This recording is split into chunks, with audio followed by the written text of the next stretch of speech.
So if you're wondering about kids and vaccination and whether or not you should be vaccinating your teens or not, allaying all fears and answering all the frequently asked questions, joining me now is Dr. Pratit Samdani. He's a physician at Breach Candy Hospital, very well known for critical care during COVID times. Malika, she's a student. She had tested positive in the United Kingdom. She's now back in India. We'll hear her story as well. But first up, I want to now begin with Dr. Pratit Samdani, who's here to guide all of you who have concerns over children and vaccination. Dr. Samdani, good evening. Welcome to the show. I first want to ask you the very basic question, which is on every parent's mind. Is it safe to vaccinate my kid? Pratit, thank you. Good evening and welcome to all the viewers. I think when children are born, and we've been children in the past and so have our parents been, and our grandkids, for those people who are elderly, are also being born every day. The first thing that we do is attempt to protect them from diseases. And immunization or vaccination almost starts at birth. So I feel absolutely to fear to get your child vaccinated. It must be done. It must be done early and it must be done completely. And this is true for every single kid who's eligible for a vaccine today in this country. And the next question is that will this COVID vaccine, and this time around Covaxin has been approved for vaccination in teens, will it protect the children against the new Omicron variant? We're hearing so many other reports of other mutations as well. While this vaccine came out when the Delta variant was going on, will it really protect the kids against the other variants that are coming out?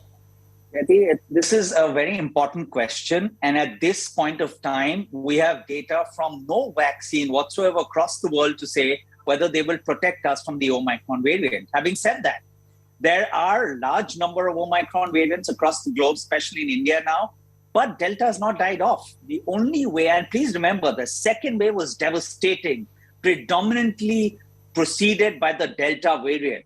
And what we're seeing in the last 10 days with the Omicron variant, I'm happy to share that this seems to be a milder disease at this moment, not affecting the lungs terribly, not causing viremia, and not causing fatalities. Moreover, not evenly stupendously causing large admissions. So it seems to be a safe bet. We will not be sure whether we get caught by the alpha, beta, gamma, delta, beta plus, or the Omicron. So it's best to go ahead and take your vaccine. My personal thought is that it will have some protection. And please remember, as we generate into time, we will be able to tweak these vaccines to the new mutants to kill the Delta, which is the most devastating variant we've had so far.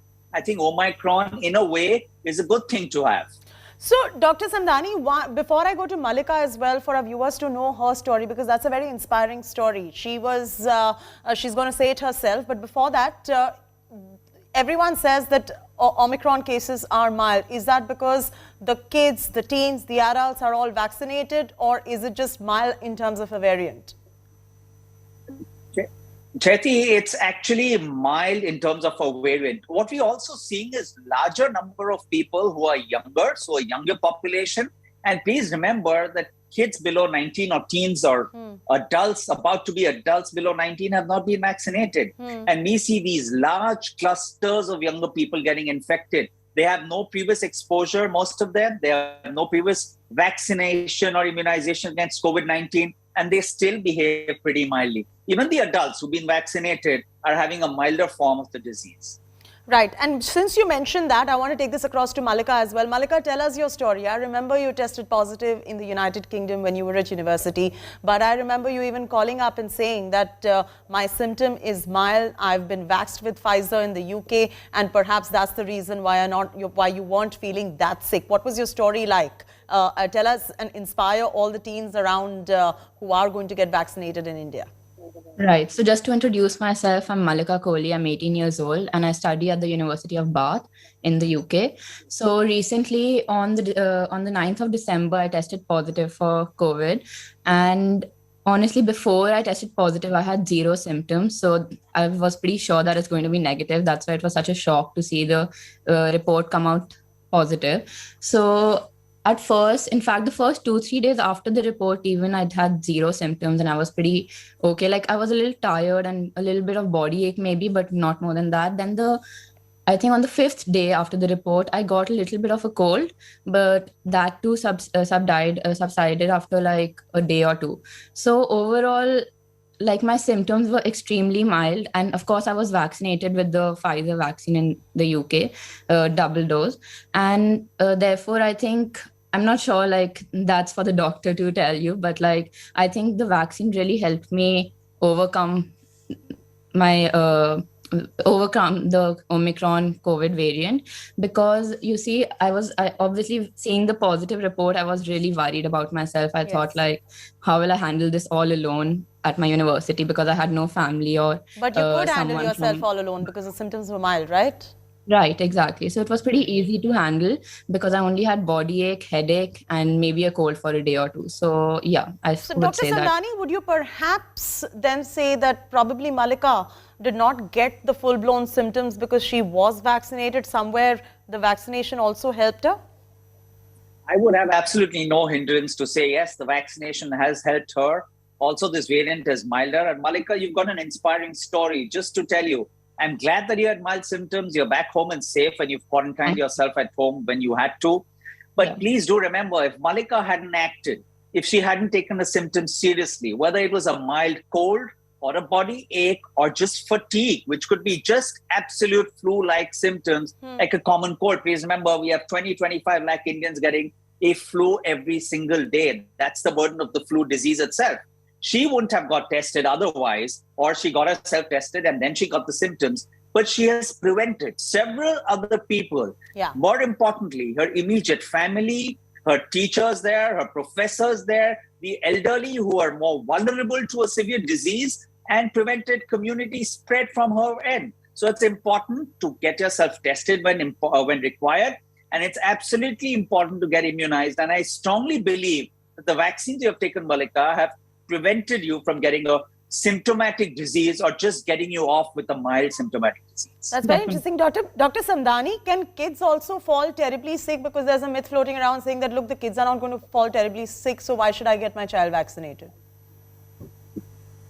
We've seen kids suffer in the second wave with several complications, including cardiac complications. Fortunately, most have been reversible.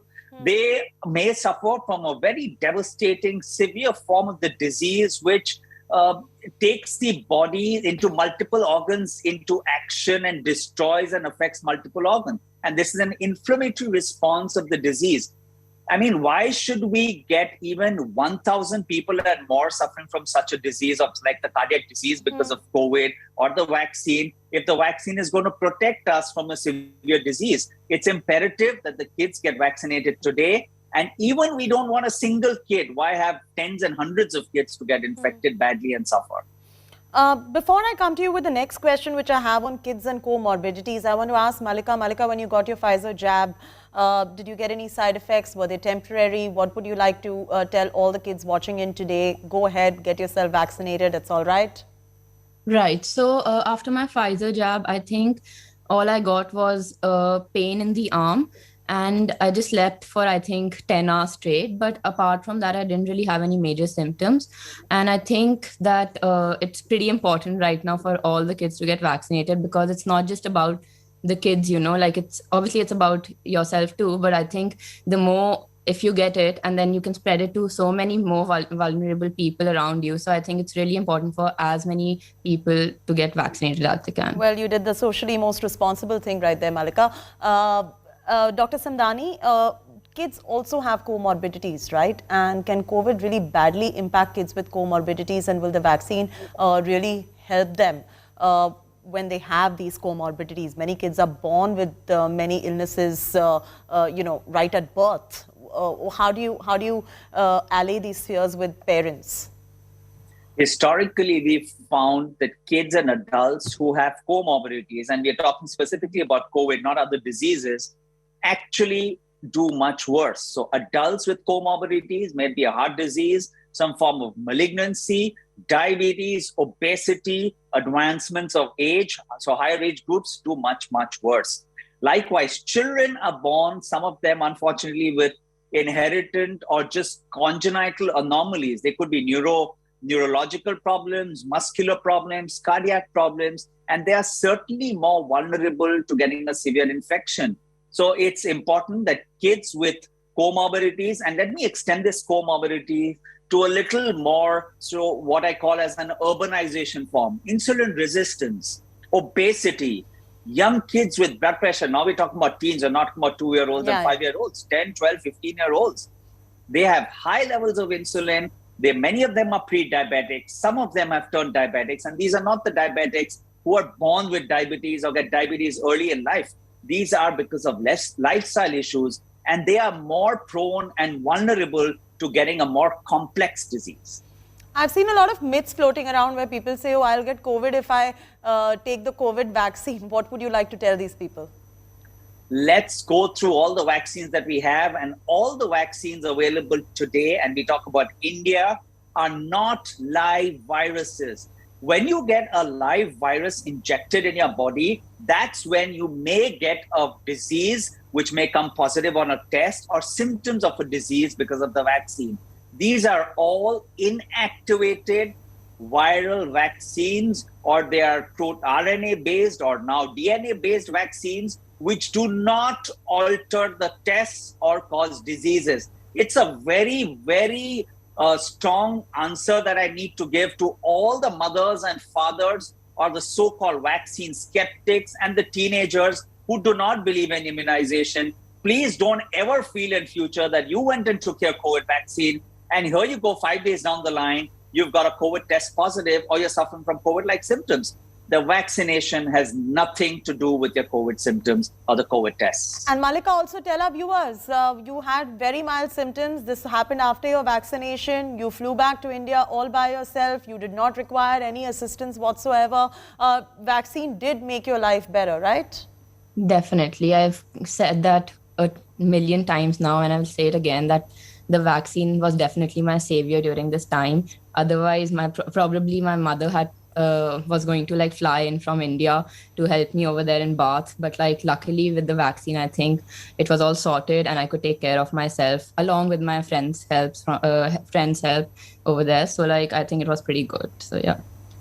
Absolutely. So Dr. Samdani, Covaxin has gotten approval for kids. Would you like to see many more vaccines in India for teenagers and even for adults? Yes, Chetty, we're fortunate that Covaxin, the indigenous Indian vaccine, has now got approval for kids from tomorrow as we speak. We have several other vaccines in the pipeline. We have the ZyCoV-D, or the one that's going to be manufactured by Cadila. It's a plasmid vector carried gene vaccine that encodes the S protein into the body. And the beautiful part of this vaccine is that it's to be given intradermal. That means it's not an injection, it's to be taken by an injector without needles. The thing is, you have to take 3 doses when it gets approved. 3 doses at an interval of day 0. That's the first day you take the shot, then at day 28, and then day 56. Then you have the Bharat Biotech vaccine, which is the Covaxin, Chetty, yes, which we know has got approval now for children who are born before 2007. We have the Covovax.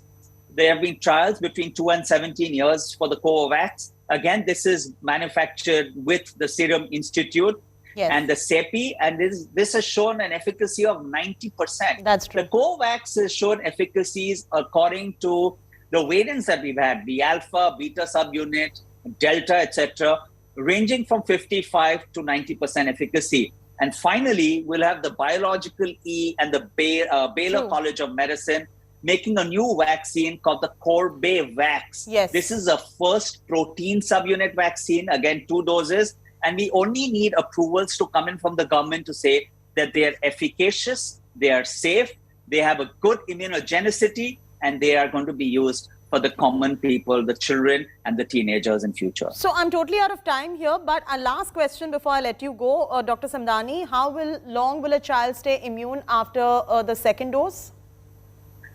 Chetty, what we are seeing with adults, by and large, the child should stay immune for a mean of 6 to 9 months. And this is a guess because we don't have large data.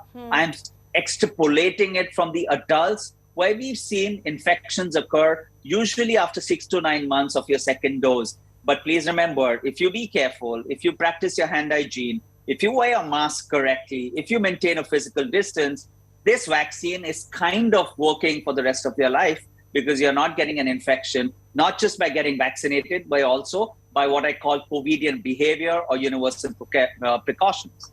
Absolutely. And Malika, one last word for all the teens out there from a student. Let them hear it from you.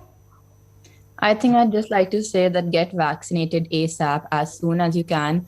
And we're very lucky that the government has finally introduced vaccines for the teens above 15-year-olds. And I think we should take full advantage of this by getting vaccinated as soon as we can. All right. I thank you very much, Malika. And of course, Dr. Pratit Samdani, for clearing all the frequently asked questions. And many parents would have so many of these questions that Dr. Samdani has just answered. I thank you very much, all of you, for joining us on this special podcast.